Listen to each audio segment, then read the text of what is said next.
Hey guys, welcome back to our channel. So दिनै थांगासिनो दं सराइबिल बाजाराव आरो दिनै सराइबिल बाजार आरो ओमफ्राय सराइबिलाव एसे खामानि दं स' बिनि थाखाय दिनैहाय जों सराइबिलाव थांगासिनो दङ नोंथांमोननो सराइबिल बाजारखौ एसे दिन्थिनोसै स' नोंथांमोना भिडिअखौ नायलांबाय थाबाय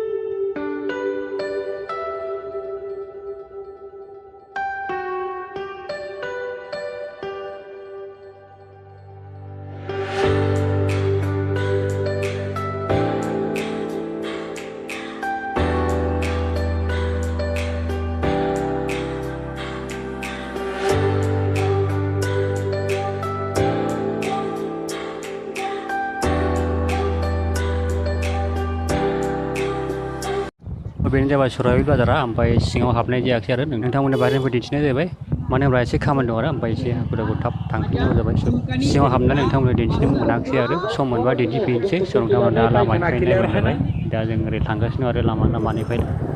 लामा थांगासिनो दं सिङाव हाबनाय जायाखै आरो ओमफ्राय बेखौ जास्ट नोंथांमोना फिल्मनि ट्रेलार बायदि नायबानो जाबाय ओमफ्राय फुलखौ मालाबा सम मोनोबा आं फैगोन आरो सराइबिलावहाय स' अब्ला नोंथांमोननो दिन्थिनाय जासिगोन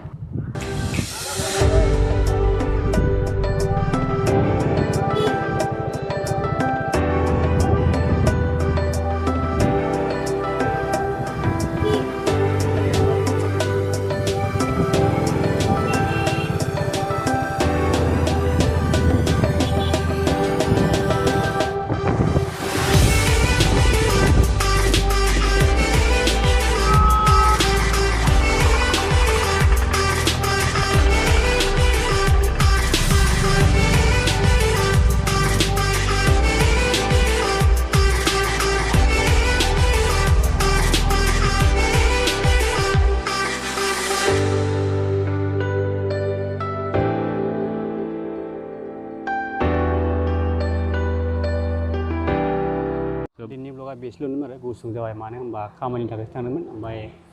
हाबबोनाय जायाखिसै आरो बारा एसे हाखु दाखु थाबैनो फैफिननाय जाबाय ब्लगखौ मोजाङै शुट खालामनो मोनाखिसै जास्ट लामानिफ्रायल' दिन्थिनाय बायदि जाबाय आरो ओमफ्राय मालाबा टाइम मोनोबा नोंथांमोननो दिन्थिफिनसै आरो स' दिनैनि ब्लगा बिराद गुसुं जाबाय आरो नोंथांमोना बे भिडिअखौ एसेबां मोजां मोनोबा लाइक खालामदो आरो मोजां मोनोबा डिसलाइक खालामदो आरो माबाफोर बुंनांगौ दंबा कमेन्टआव लिरहरबानो जाबाय आरो नोंथांमोना आंनि बे चेनेलाव गोदानबा चेनेलखौ साबस्क्राइब खालामना थांबानो जाबाय आं बिदिनो ब्लग भिडिअ लाबोबाय थायो आरो बे चेनेलाव नोंथांमोना ब्लग भिडिअखौ नायनो मोजां मोनोबा चेनेलखौ साबस्क्राइब खालामनानै थांबानो जाबाय स' बाय बाय सि इउ इन नेक्स्ट भिडिअ